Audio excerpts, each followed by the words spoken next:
So I just wanted to briefly say a couple of things, and there will be information that we drop into the chat, so you can click on those links and hopefully help spread the word. So one of them is that the Houston Public Library is now working. We have worked with the Mayor's Office of Cultural Affairs for the past few years on the City of Houston's Poet Laureate Program, and so we've had 4 poet laureates serve in the role of representing the city. And we currently have Leslie Contreras Schwartz.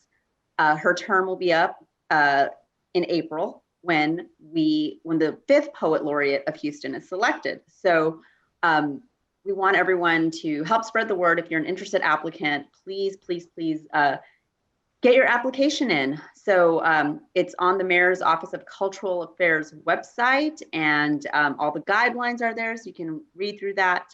So again, I believe that we will drop the link into the chat. So please do check that out and spread the word. And related to that, this coming Friday, or next Friday, I should say, February 12th, and that's Friday, we will be offering a information session, like a Q&A. So if anyone has questions about what it's like, or what the process is like, or just other questions about becoming Houston's next poet laureate, they can join us on that virtual program. We will have a few of the poet laureates joining us for that, as well as someone with the Houston Arts Alliance. So definitely want to encourage everyone to just have that on their radar and help us get the word out about that search. Lastly, I just want to mention before turning it over to Fran that you may have noticed the Houston Public Library has a new registration system. So I hope that process was okay for everyone. Nonetheless, we sent out a reminder email today like we've done in the past, but now you can just go right into, when you go on to houstonlibrary.org, you can go to the calendar and register to attend public poetry and get the information you need so that you can participate. So with that, I turn the program over to Fran Sanders. Thanks so much, Carmen. Yeah, it's great to be working with you again. And thank you everyone for joining us. So actually, I just want to tell you about one other program that we're doing before we all do our group photo, which we do just before we begin the program. So this month, from February 24th through 28th, we are presenting a 5-day international poetry, film, and video festival. And there are filmmakers and poets from 26 different countries across the globe participating. It's going to be hugely exciting. I'm personally really enthusiastic about video poetry and poem films. I think it's a great way for poets to experiment and explore and see and understand poetry in completely new ways. So I would encourage everyone, first of all, to attend the festival. It is by ticket, but the tickets are give what you can. So it can be as little as 20 cents a day. I hope we will give a little more than that. But I would love for everybody to attend this festival.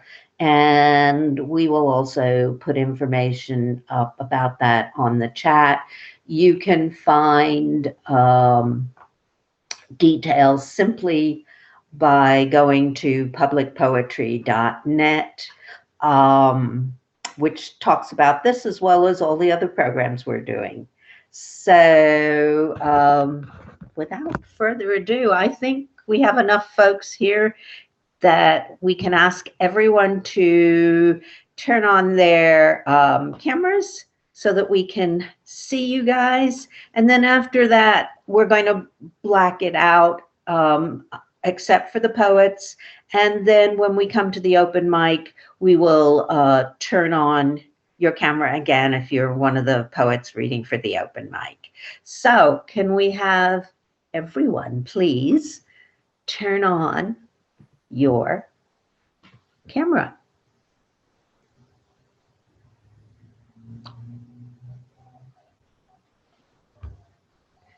Do we have everyone here? I don't know how this works. Give it another few seconds. Not everyone has the ability to turn on their camera, so that's okay.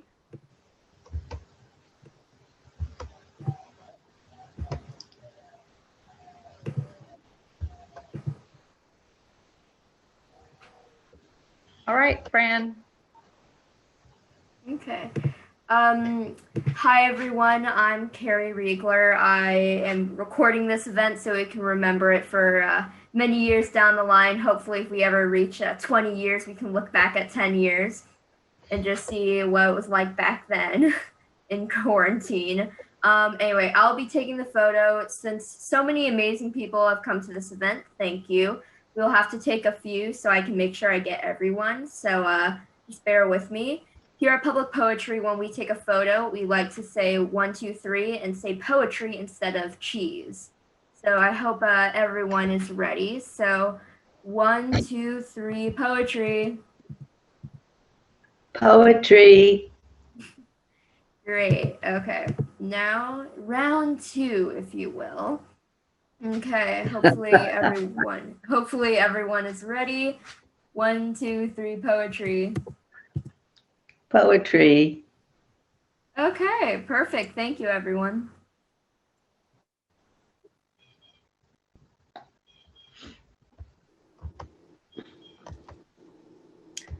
Okay, Fran, if you're ready, I'll start introducing the poets. This is the wonderful Leela Merrill, who introduces the poets every week. Please take it away, Leela. Hey, all. Glad you all are here. Our first featured poet is Alexis Mercedes, who is a poet, musician, and visual artist based here in Houston, Texas. Her poetry, reviews, and interviews in the Bayou Review, Wineskin, Defunct Magazine, The Barker's Voice, Texas Best Emerging Poets, and Brazos Bookstore. She has twice been a featured reader for Houston's local Gentle Hour reading series. Alexis currently works as the chapel supervisor at Rothko Chapel. Please welcome Alexis Mercedes. Thank you so much, Leila. I really appreciate the opportunity to be here and to share my work. So I'll just start off with a few that are really important to me. Okay. All right. So this first one is called Tethering, inspired by my time in the Marfa, Texas area. In the desert plain, our car a tiny spot on the way to Valentine, Texas. It was nighttime. Bushes with animals lurking dot the horizon. We were scared of them, the unknown, the thought that something sinister could derail us. No trains clacking on the parallel tracks.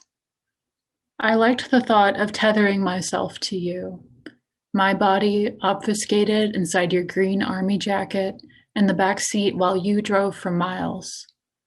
I admired your scruffed jawline, imagined future me, future you. Our severing occurred months later. I sat stock straight in my bed while I heard you tell me all the reasons for parting. The desert crystallized in my mind. We had arrived in that place, population 100. No sound, barely any breaths of humans. That's the end of that one. And then I go right into a piece called The Sacrifice.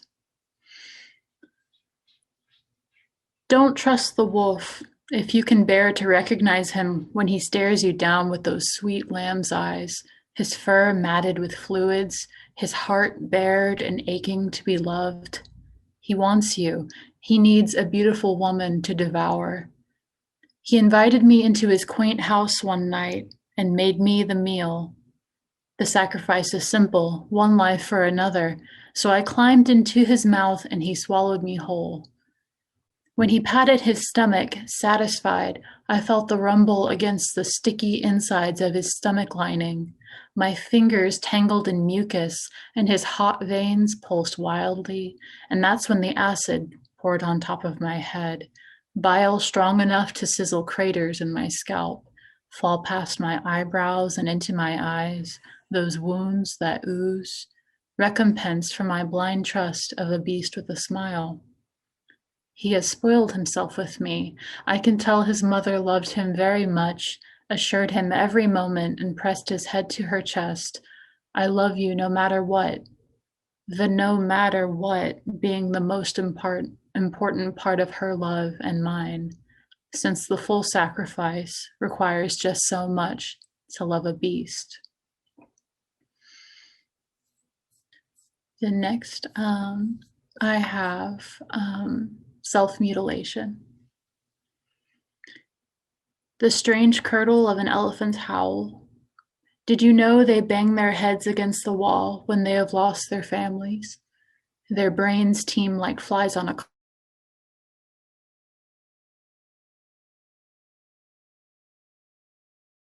They are so reverently large, filled to near splitting with the grotesque of loves, composed of memory. I wield two fists like horns against myself, as though pain departs with blunt force trauma. Here I am, making blue.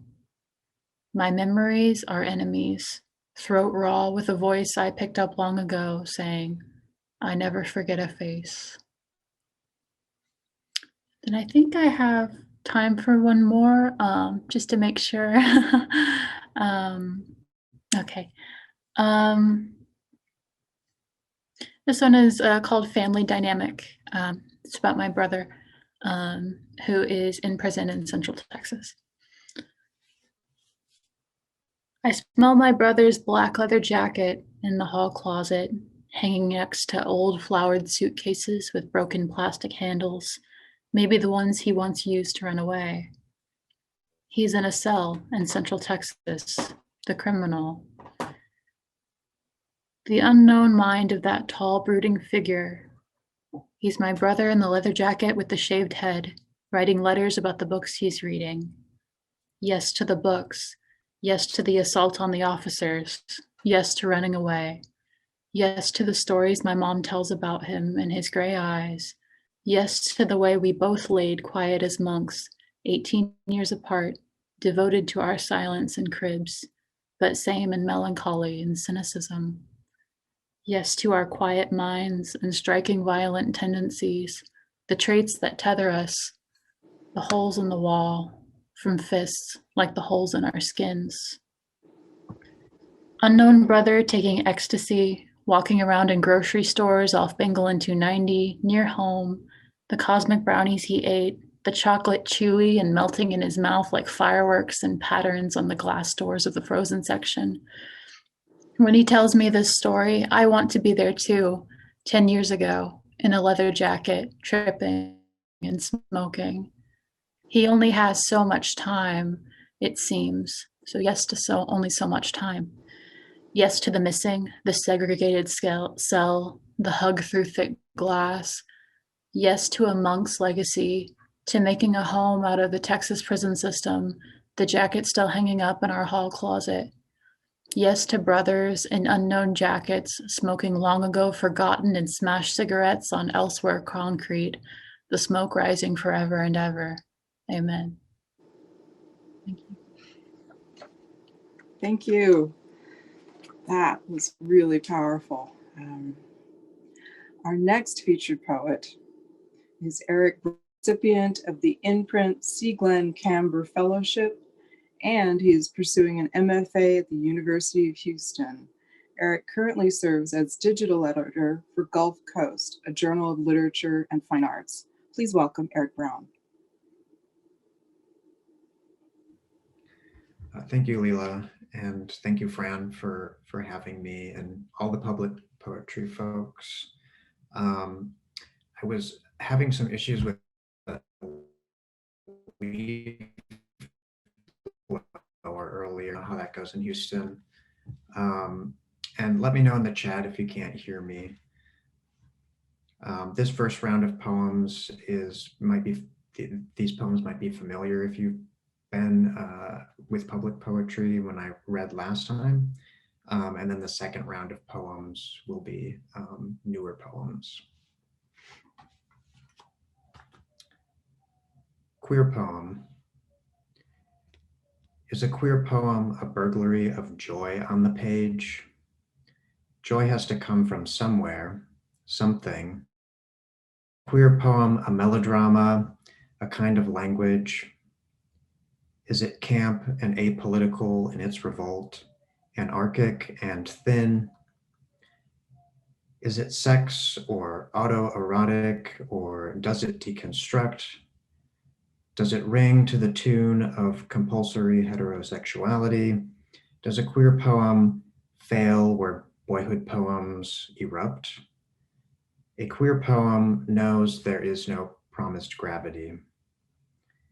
Is a queer poem just a day when I can't get out of bed? Is it an invisible gesture to a lover, a blank marquee? Is it a list of all my Truvada dreams about nuclear warheads? Is it where the dead are doing wonderfully? Is tragedy impossible in a queer poem after all?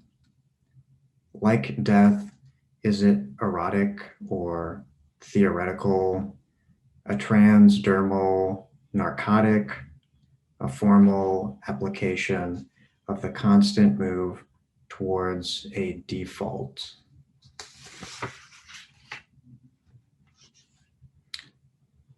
Play dead. I remember the backyard denim stained green, the way guns signified play. I perform a drop to the ground and die in the front yard. I wake to red pines and a crabapple tree. Have you ever had a wet dream so wet that you had to slither your way to consciousness? The grass is just a mimicry of turf on the floor of a bunker. I remember the letters hidden in the junkyard. I remember the jockstrap that came with sparring. I remember the nights sleeping on another boy's floor. I like to think none of this means anything. What superpower is it to see through the silence that collects around men? The silent gunfire we negotiated in yards. Silent as in without language. Want is sometimes joined by conditional if you want. Is that what that is? Just want? Vanta in Old Norse means to lack, which means want is the parent of absence. And if I wanted to know a boy, it meant he was gone. I have walked by the yards of many strangers. I consider the bitter crabapple tree. I keep playing dead. Blood. And this is inspired by Rainer Werner Fassbinder, who's a filmmaker, and Robert Duncan, who's a poet. All these valleys of a body that run hot or cold. Blood is what gives an animal's life meaning. Men whittle fissures into the dam, my body. A blue ghost demands the valleys fill with meaning, that the yard filled with palms open up. The body demands that the knife be a reminder. We will live in a time when the dead will always be beautiful. We have never said anything clearly, and My tongue meets the knife like a bull's because who believes in inconvenience? A blue choked like a Pacific by fog. The body without organs, show me a city of men. Who can tell who is wrong? Such is the sickness of many a good thing. The good is sick only in that there is no good, yearning to be taken again. The body is a book in which, for some, only other people write. Like a guest book at a funeral, this literature demands a canon where the knife pens a chronic condolence. But who steals the pages outright? I have never said anything clearly, but sometimes there are approximations. The slaughter of a bull that finally stuns, high by its ankles to accept a blade, blinks. I had to watch to know what it was I'd done while men were over me. Thank you.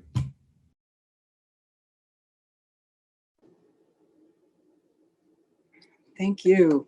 Really, really like that poem. So our next poet is Texas-born Afro-Latinx performance artist, dancer, and Pushcart-nominated poet Ariel Cottingham is an internationally touring whirlwind. With an Australian Poetry Championship under their belt, they merge elements of dance and physical theater with written poetry to create multidisciplinary short works. They have toured throughout the US, Australia, Southeast Asia, and no doubt many other places. I lost my place, sorry. Their work has been published in Stellium Literary Magazine, Booth, Pressure Gauge Press, and elsewhere. And their chapbook, Black and Ropey, was published by Pitt Street Poetry. They're currently pining for falafel at their desk in Berlin. Please welcome Arielle Cottingham. Hi, everybody. Thanks so much for having me. It's I'm getting a warning that my internet is unstable. I see in the chat someone else also loves falafel.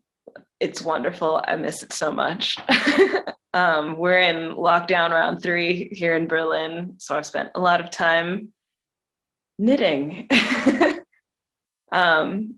So tonight, because it's nighttime here, I'll be reading an excerpt from a long form piece that I'm working on, slowly turning into like full set, maybe even like bringing back some of my old theater and dance elements for when I have space again. I'm living in a studio apartment right now, so not a whole lot of dance or physical theater happening at the moment. But yeah, we just made it through the wildest. 2021 is shaped up to be even wilder. But this long form piece is called Apocalypse 2020. Berlin, December 2020. Winter was coming and the bars had closed again. It was supposed to be the year of hindsight, of knowing you fucked up and how you were finna do better. It was supposed to be the year of getting your shit together finally, the year of clarity. And so it still was. Let us pray. I hope you all enjoyed that. Okay, that was awesome. But you'll be back for round 2. Yes, I have another Yes. one. Yes, there will be more. That was awesome, and I want to go to Berlin and everywhere. So our next featured poet is Brian Beard, who has worked as a Peace Corps volunteer in West Africa, a bar musician in Paris, construction worker in rural Georgia, and a teacher in the New York City Public Schools. He currently lives in Houston, where he teaches classes on philosophy, spirituality, and literature to high school seniors. Oh man, props to you. Brian also Bolivia and Peru, and serves on the Education Committee for Writers in the Schools. His poetry appears in Bellevue Literary Review, The New Guard, Poetry East, The Prose Poem Project, Quiddity, Red Rock Review, Sentence, and elsewhere. Please welcome Brian Beard. Thanks, Leila. Thanks, Fran. Thanks, Leila. Thanks, everyone at Houston Public Library and Public Poetry. I was afraid I might have to follow Arielle, but I'll do my best. In fact, we'll move from Berlin to Mexico City.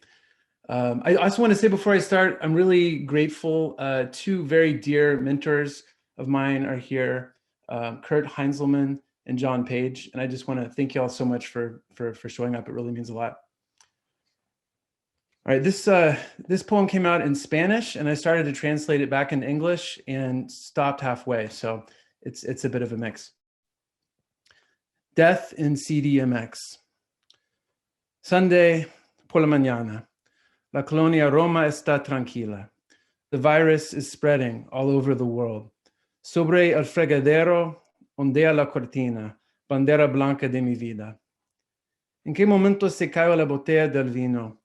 With what intelligence se ha hecho esta pintura guinda sobre el piso de ajedrez de la cocina estrecha? We stayed up all night watching movies about la revolución.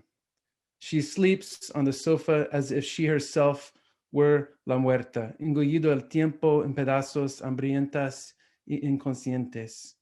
Solo me queda un idioma. Las palabras de cual me escapan como banditos from an ATM. Throw a flower por la ventana. Pasa una bicicleta. Tosa como una mujer 3 veces su edad. Time's up, güero. If you receive a survey about your experience, no hay que contestar. Little man. You are not a good person, love. I believe I can relate. You do not bore me at all. It is my melancholy, a consequence of decisions made by my ancestors who believed they were white. If this poem is to be believed, it must take place on an early spring day in an empty room with the breeze blowing through the curtains as it did in the 1960s, if those black and white prints are to be believed. I believe the neighbor's stereo was playing Coltrane's Central Park West on a piano instead of a saxophone.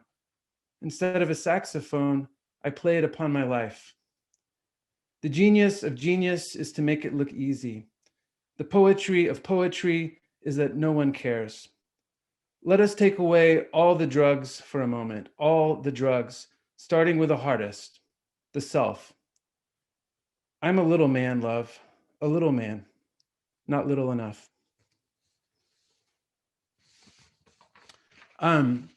This next poem was inspired by a drawing that I saw at the new Kinder building at the MFA, which is amazing. If y'all haven't seen it yet, this one is, here it is. It's by Helmut Ferdel, and it's called Two Identical Compositions, One Over the Other. And the poem is called Two Identical Gods, One Over the Other.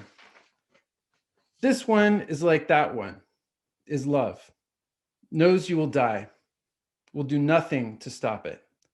As trees, as ladders, as languages. That one is like this one, is everywhere, forgives your falseness, longs to live in you, as music, as falling, as stars.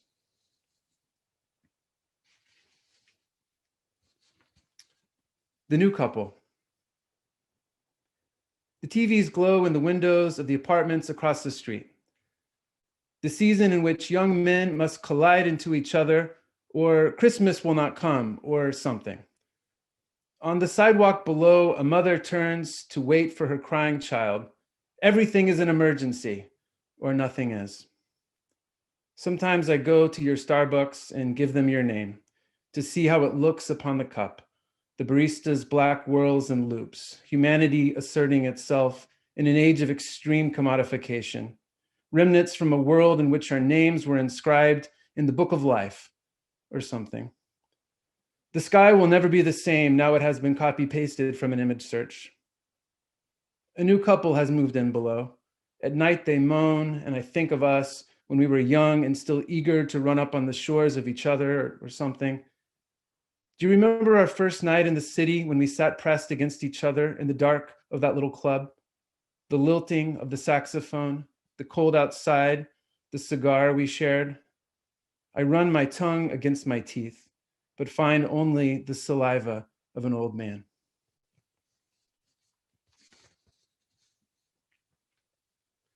Golden Gate. Is that you again? Asking what I'm going to do with my life? I can't understand you. You never went to school to be God, God. So what makes you think you can be a good God? I locked you up to keep us safe. Nothing personal. The water is a big mouth. I do admit a need to be swallowed up. Teach me your language. Is that your wind which lifts me up? Are those your waves which roll in the glass glints of sun like tongues of fire? Thanks. And I have one more here in this set. When you find, you will become troubled. When she began reciting the Gospel of Thomas in her sleep, I knew something was up. We were staying in then. The cafe that will be open until the end of time is your own. If the pain becomes unbearable, she said, kill me. Sure, I said, proud of myself, as money is proud of itself when it is used to pay for sin. Through the field glasses, the roofs of the buildings appeared as one, the sensuous contours drawn lovingly in Conte crayon. The neighbor's child could not stop arguing over Zoom. The hardness in your eyes, she said, is the hardness of slaveholders, and blinked in wounding telegraphic Alexandrines. That night, she removed the entire fiction section from our shelves, one novel at a time, flicking each one out the window onto the sidewalk. By the time I made it down, there were hardly any left. So hungry were the passersby for our woof, our Nerval, our Mishima. When I returned, she was watching the news, which I cannot stand because it makes me feel complicit. Mercifully, she turned it off. There was a change in her smile. I see it now, painterly. An upswell in the psyche, spears in the heavens, gleaming, ready. How little, she said, is needed. Thank you. Thank you. Very, very nice work. So next, we're going to have the open mic portion. Now, a lot of you have been here before, but I'll go over the rules really fast. One poem per customer, and please keep it family friendly. There may be kiddos watching and participating right now, and this will be out on YouTube shortly. So, just bear that in mind. And if you'd like to volunteer in the chat, I will start writing some names down. Okay. And you can also use the raised hand function if you're familiar with that, but I think the chat works just fine. So our first volunteer is Stuart Hadley. Stuart, would you like to read?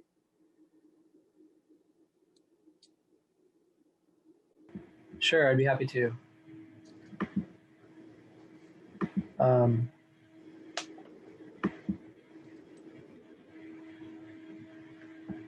Okay. Okay, great. Are we ready? Okay, thank you. Appreciate everybody's reading. It's been good. I'm going to read a sonnet. I like to write formal poetry, so this is called We Stole Along in Silent Morning Light. We stole along in silent morning light and springtime heat like serpents on a sea at hunting hour. With savage appetite and free to roam at depth, we dove beneath. Within a deeper, darker, colder place, we soon became entwined, my grip your own, the subject of your writhing moves embrace. Our bodies gave to pressure overgrown, but as we slid apart, I couldn't rise to air. My blood is cold and uncontrolled as that abyss, and green and paralyzed, I drifted long in fluid, frigid hold. At youth and meant for waters warm and pure, I swam a pool of dangerous allure. Thank you. Thank you. And I'm sure a lot of y'all know this, but we have the clap hands option in this format here. Also, if you use asterisks in the chat, that's the equivalent of a snap, which is really nice. So I see we have a lot of talented folks here. Oh, and one more thing. If you want to read a poem by somebody else, that's great. Just let us know whose poem it is. Okay, next volunteer is Judith Oppenheim. And after that, we'll have Pravadri.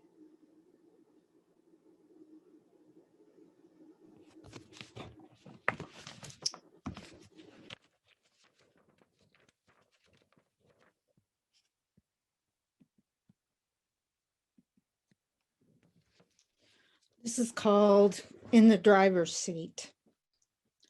Aerosols darting any which way, locked and loaded with viral DNA. Infected air as if on fire spreads fear and chaos everywhere. Veiled corruption out for blood, like rubble rising in a flash flood, scaling steps, climbing walls, cracking glass, roaring. The masses rally, entangled. A black car skids onto the curb. The driver ejects up and onto the stage. He speaks to the crowd, its restlessness and rage. Put down your guns, your goggles and helmets, your sticks and phones. Think for a minute. No need for firing squads, no need for manifestos or masks. Remember, with less is more, you win the war. Do not raid the Capitol, do not shoot cops. While your ARs dismember 50 per piece, my artillery marks 50,000 per day. Without lifting a trigger finger, my approach is faster than your father's ethnic cleansing. Having spoken, he runs back to his car, steering clear of potholes, deep, steep, and ragged. He changes lanes with one hand, stabs his horn with the other, ready to run over anyone crossing his path. A cracked side mirror frames him with bearded clouds and lightning. This death angel shrinks to horizon's line, reckless and unconfined.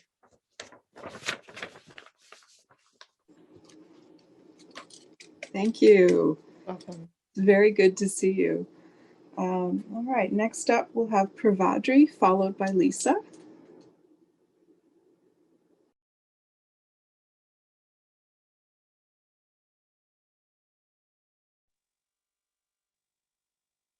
Am I audible? I can hear you, but it's very quiet. Now is it okay? Much better, thank you. Okay. So today, actually, in India, 7th Feb and it's Rose Day, so I just thought that I would dedicate some lines to Rose Day. So I've titled to this poem as When It's My Day. When I first saw sunshine, I was not aware how people were fond of mine. They looked at me in wonder, they applauded at my beauty. Some mentioned me in their books, some held me near their nose, sniffed and said, "What a beautiful rose." One day one took me where thousands of people came to see and said, "Look, look, what a beauty." They said I made the garden look prettier. They said I made the court look more sophisticated. While some said I smelled sweet, others took me in bouquets. To them I gave intense pleasure, and thus I became the heart of them. However, time, which waits for none, turned me into a shriveled flower, and then I found my place within waste papers, plastic packets, and among a bouquet of other roses like me who looked just like dry raisins. Nobody looked, nobody cared. Everybody was simply unaware of the tiny trickles of tears we shed, resembling unimportant carelessness and hatred. However, still, when we find some pleasure whenever a lover says, "Happy Rose Day, treasure." Thank you. Thank you. All right, is Lisa ready? And then after that, Dr. John Gorman, please. Hello, everybody. Can you hear me okay? Yes, but I can't see you yet. Wonderful. I'm Lisa Krofchek, and I'm going to read an anti-sonnet I wrote. Yeah, thank you. The plastic crystal chandelier in my stepsister's room is not mine. The light, the room of her childhood are things of beauty. Levitating the chandelier reminds me that there is an absence of ownership, all the excess abandoned in Philadelphia, my desk, bookshelf, the blanket's soft fleece, love, the pretties and preciouses, golden and ancient, a key stolen from that Parisian Airbnb, worthless things, a napkin with cursive recommendations from Bryant's, the hoarded cans. There is no discrimination to loss. In art, ownership is anathema and deserves to be punished. The illumination that hovers above to provide glittering lights, do not claim it. Thank you so much, everyone. Thank you. All right, is Dr. Gorman ready?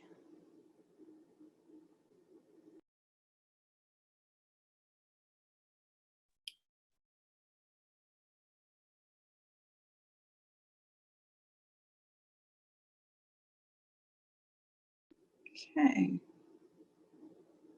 Don't see, oh. No? Okay. I'm not seeing John Gorman yet. Let's give this a minute for the tech things to do whatever they need to do.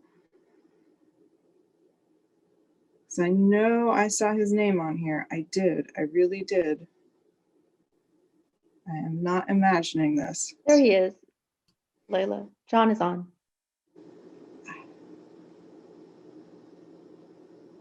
I can see me. Can y'all there way? I can Hi, see me. there you are. Okay. And I can be heard. Is this true? Good. In that case, rodeo has been canceled in Houston for the second straight year. And so I decided that I would read the first few sections of my poem, Rodeo Octave. It has 8 sections because it's an octave. 1, the sky grows thick with rain-laden graynesses, cloud over cloud, a collage of torn papers, but bleeding a little too at their fibery edges, a watercolor. They're also, like animals, a close-herded, clumsy, hampered grazing, heavy with impending birth. Below them, the ground is born already after old winter. It's the week of the trail rides, the mown grass, all but Kelly green, pulled back a little toward yellow by our 5 days of ice. The newest weeds, bright as bubbled acrylic, a mat for the hoofs, forage. 2. At night on TV, we see them, lines of horses and wagons, stockbrokers, dental assistants, the underemployed of the oil patch, wending their archaic way toward the Astrodome. In the back of the Surrey, a 12-pack of Coors, a hard case gunfighter's glare for the minicam, but Buxtehude on the Walkman, fresh from Helsingborg. Come dusk at the roadside park, Cajun fiddling, son of a bitch stew, with the folks from the media truck. 3. On one of those days, when the schools were closed and the radio crowed, danger, danger, I drove up from the island where the Gulf had kept us from freezing, steaming the beachfront and bay day and night like a cauldron, like kids playing witch with dry ice and water. The freeway was clear, but the land was all over silver. Scrub cedar, scrub pine, mesquite, silent plains, the suburbs silent, unreal. Or rather, reality caught in the midst of itself forever. Silvered myrtle, silvered pansies marking the subdivision entry gates, pampas grass silvered in its bushy clumps, Pompeii, Ostia Antica, and Arctic, Angkor Wat. The universe has this power to stop. It's cold, cold, and though it's very beautiful, you look differently for a few days at the trees, thinking their architecture, skeletons. Thank you. Thank you. All right. Are there any more volunteers for the open mic? Okay, I'm not seeing any names pop up. That's all right. Okay, let's get back to the featured poets. First up, Alexis Mercedes. Alrighty, thank you so much. It was so lovely hearing everybody who came after me for the featured writers and for the open mic. Thank you all so much for sharing. I love hearing it. Okay, so I have a few pieces here. This first one is called, sorry, just moving some things around. First one is called Christina's World. It's an ekphrastic poem. And I chose the painting before knowing that a lot of people tend to write ekphrastic poems about this piece. But I love it. So, okay, this is called Christina's World. You are burned into a golden sienna field. I'm sure your plain face lights up when you see the house afar, simmering on the horizon. But you don't see me while I admire the pink of your dress and the helpless sprawl of your legs to the side, your thin arms, your waking body, the desperate clasp of yellow grass as you reach. This is Memory in New Orleans. You tasted the hot sauce of New Orleans for 2 hours during last year's trip when we were still in love. My car doors were dirty from the long drive. My dress was slipping. In the middle of March, hot Louisiana sweat, no place to be but curled into the crook of your neck. And each time we settled into the bed, holding you was a piece of God. Your neck was hot when I kissed you over and over, fireflies tipping their lips to your throat, singing your body alive in me. I was downing the fire that still existed then. We planned to go back, you and I. We planned so many trips, the desert, the forest, the fires, the flames. I planned the future. Taking it all back would be miserable, wouldn't it? Tell me it was miserable to say goodbye in October when the future collapsed and your arms weren't warm anymore. They just hung limp like branches worn down from the oncoming winter sleet, the willows hanging sadly over the quarter. Then this is similar to that. It's called What's in the Fridge. Melancholy looks like the leftover birthday cake in the fridge, the one I never ate. It stayed in there for weeks after you left for the last time. Once, I think, we were a celebration. The pink roses at the grocery store fill my nose, the flowers I buy for myself. Each time I wake to abandonment, it tastes like the roof of my mouth, sour after coffee, a brown rim around the top of the mug. It feels like the gritted sludge between the tiles under my toes, the flimsy and thatched gray lint tangled in the washroom, my feet walking into the bathroom and by the kitchen sink I haven't cleaned in days. My body shifts through time. That's the most it can do. It's in the shiver I take when I lay in bed against the window, gauzy curtains clasping at my legs. It's the choke in my throat, the bitter tea bag molding on the windowsill. I feel the light with the morning rise like the cold bulb heat in the fridge, my arms reaching around the swinging door, filling the shelves with bottles of alcohol, heavy cream, a French press with leftover coffee and its grit gathering at the bottom. I still have your splintered measuring cup. You won't know when I fill it up with rice and water and spices to make my own meal tonight. It was empty, and now it is full. I think I have time for two more. Thank you, Leela.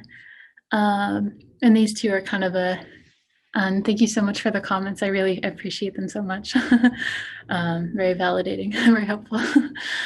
This one's called DNR Baby. It's about my mom. Tell my mother you don't want to live anymore, and she'll be the first to say, me neither. I'm DNR, baby. You can tattoo that on my chest. How do we live inside frames of pain, the stings curdling our veins, dragging our thoughts along the ridges of our most painful moments, the paralyzing fears of being forgotten or being left behind? That being is the most difficult part of living, when the dead parts of you take so long to slough off, and the scraping off the scabs is a ritual you like to do only when you want to keep holding onto something or someone who created that wound in the first place. I wonder if my mother scrapes her wounds like Job did in the Bible, puncturing the pus-filled boils on her skin. Evidence, she said, that God is fucking with her for the sake of it.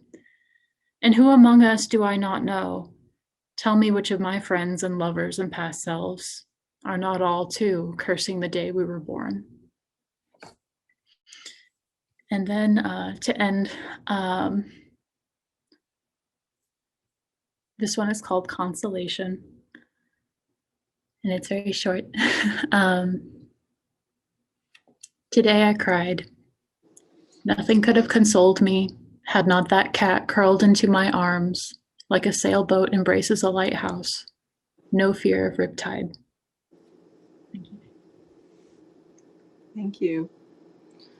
I'm still thinking about that birthday cake. Next up, let's welcome back Eric Brown. Awesome, thank you. And Alexis, that was amazing. And I'm definitely, I think, looking forward to hearing more from the other poets. And I'm not really the type that really enjoys reading my own work, but so the next round, I'm just these are mostly new poems. And I don't know, I feel like I've been influenced a bit by like Emily Dickinson lately. Mainly just kind of in the way that she leaves something that, you know, there's always something that remains to be said in her poems. And I think also all of these poems I've written during the pandemic. So there's a lot of like grief and like dream poems that I've been writing. So, and they're also just kind of surreal. How bright is dark, after Emily Dickinson. I have known a form unfolded like an airline barf bag, the thin inscription of hope that dissolves the wax, wet, always dark, moving through its soggy containment, even the human body. The rain soaked us with a kind of heaven once. Then the worms demanded air. Then we were the worms, strung like an alphabet in the dark pools that evaporate by noon. I have known a datum, a dim LED, heaven's blade. I have waited for yesterday. The neighbor opens his fridge from across the street and brightens my room by 10 nanowatts. I do not wake.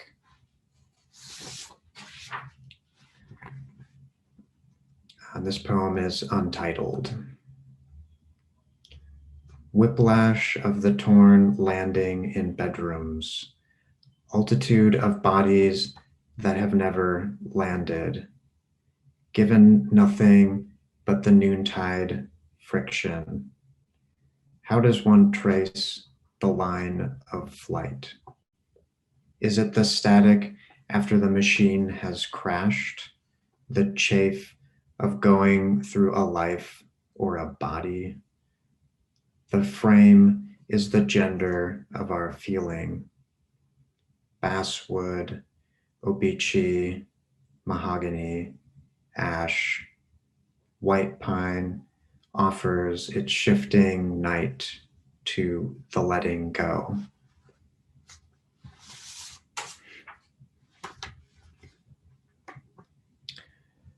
When I say we,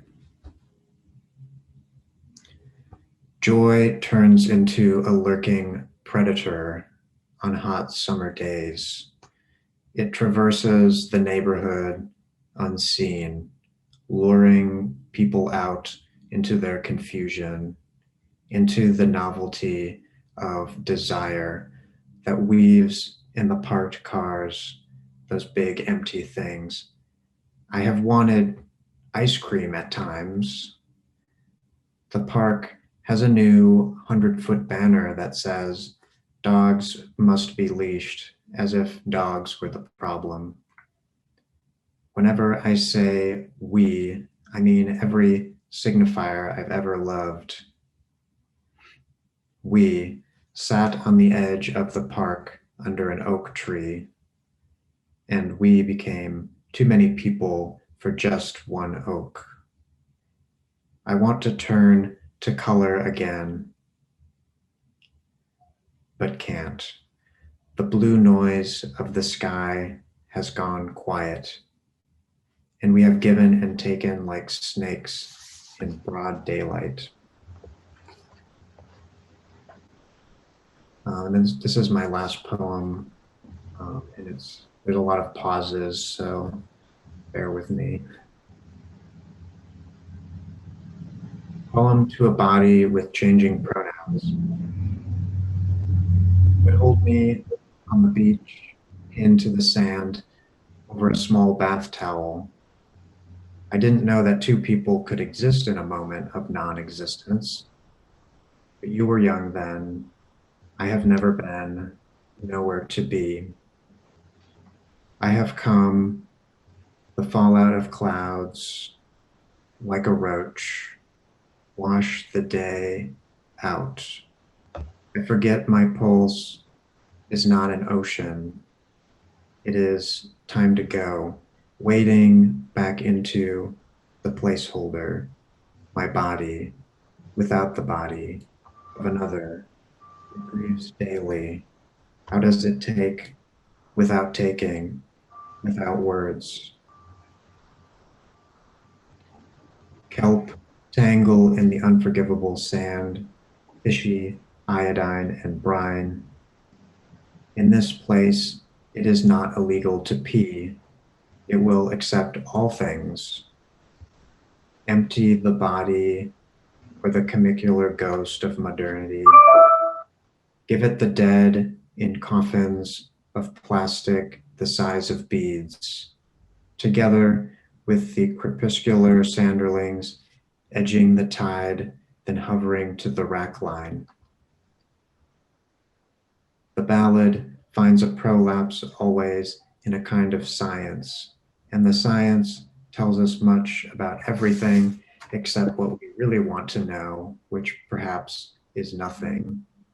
If there is a beach along nothing's edge, I will go and wait there. Narcosis is the sun over Santa Cruz, a lesser god, taken to comforting the chilled, impermeable bodies. I wonder if I'll ever have a thought ever again, if I will ever find a home in a moment like this again. If I could write a poem without words, it would be the only one I'd ever consider publishing. Thank you. Thank you. Let's welcome back featured poet Brian Beard.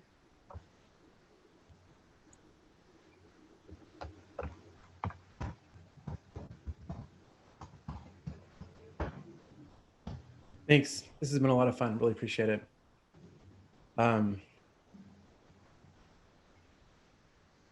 Either way, presenting problem,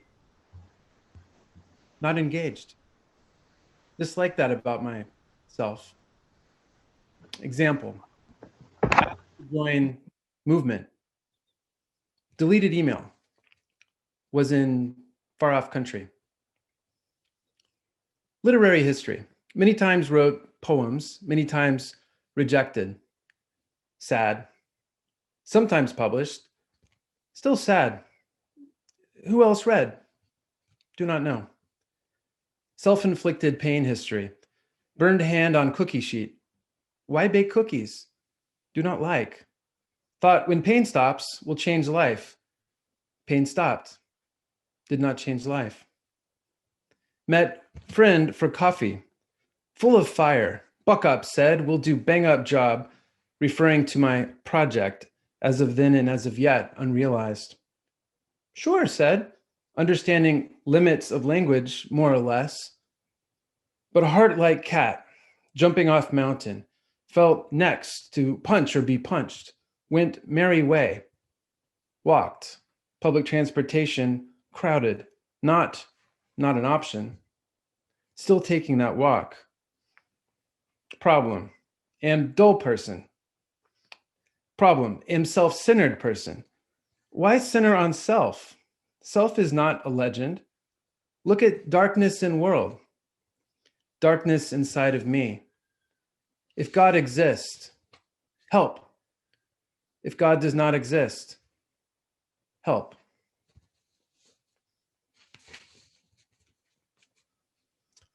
Autumn walk without catastrophe.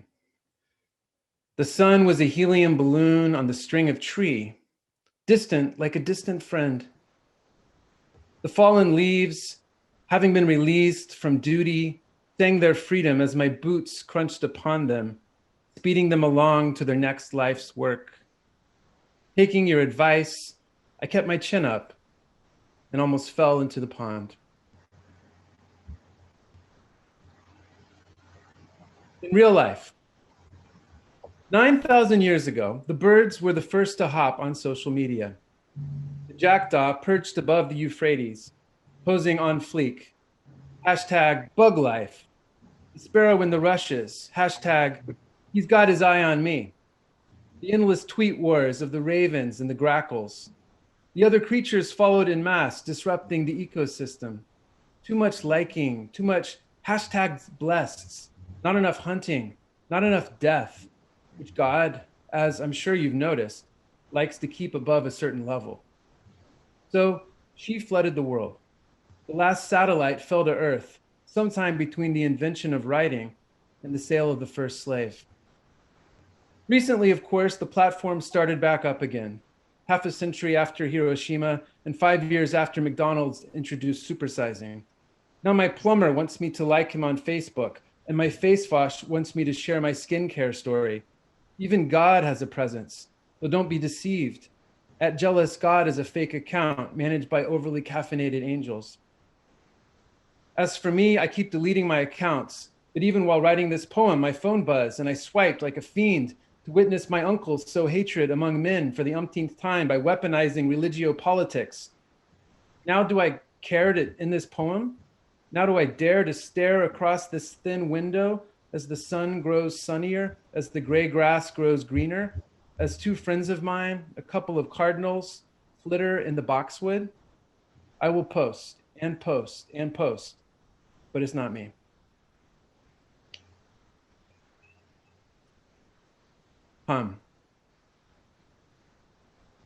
If you believe the 5-star reviews of life, life is the best thing ever. Oranges are conveniently designed for human consumption. Cats are bodhisattvas. Our excitement for each other's bodies creates new ones of us.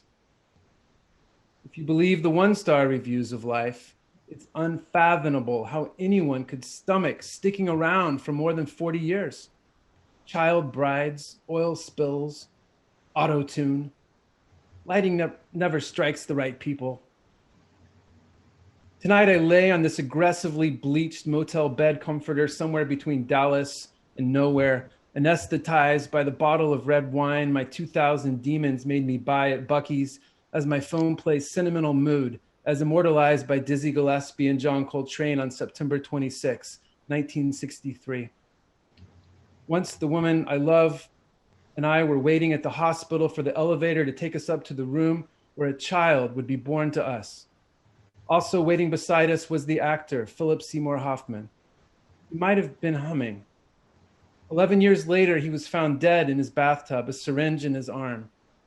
Had he been humming? Yes, I can hear him now. Outside, the 18-wheelers pass like a wind blown down from heaven. Take my 2000 demons with you past the blighted forest, the Wi-Fi connected exurbs.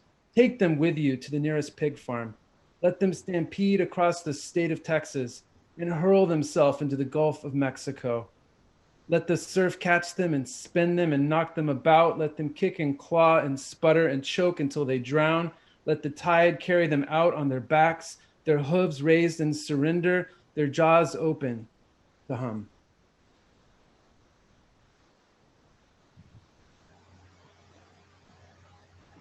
Bennett Avenue and 184th. Those years we spent practicing the scales of suffering. Someone punched a hole in the wall. I can't remember why. Grackles in the snow beside the recycling bin. Last year's calendar beneath the pizza boxes. I was going to be someone, but it is enough to be someone. To be. Thanks, and I'm going to finish with this last poem, Poetry Spells. Soak the bullhorn in rhythm or the people will perish.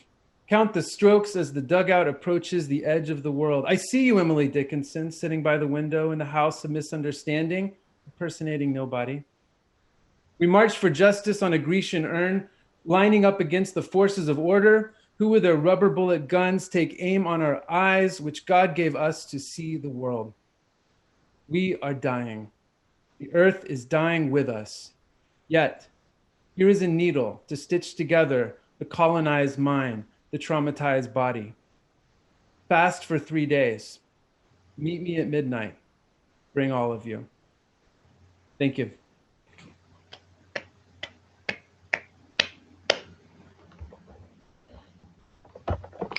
Thank you, everyone.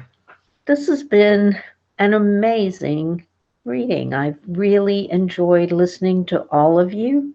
I do want to mention that all of these poems are recorded and will be on our YouTube channel, which is Public Poetry Houston. And that includes our open mic. And I think this was a really wonderful open mic as well. So thank you, everyone who has read today. Leela, do you have anything you would like to say after I remind everybody that you can find out what we're up to on publicpoetry.net? And I would love for all of you to be part of the Real Poetry International Poetry Festival. So please do participate in that. Yes. Leela. This Real Poetry is much bigger than in years past. It has grown so much. It's now 5 days. It's truly international. It's online. There's a lot. There's so much time. I've gotten sneak peeks into some of the works. These are good. This is good. Y'all will want to see this, I think. Besides that, in about a month, we'll have another reading like this. And I want to say a couple of thank yous. As always, founder and director, Fran. So, bravo. Carrie Riegler, who does a number of things for public poetry, including pictures and recording for this event. Thank you, Carrie. And most certainly our friends at the Houston Public Library. Today we got help from Carmen and Tiffany. Thanks, y'all. Really couldn't do this without you. And everybody who showed up.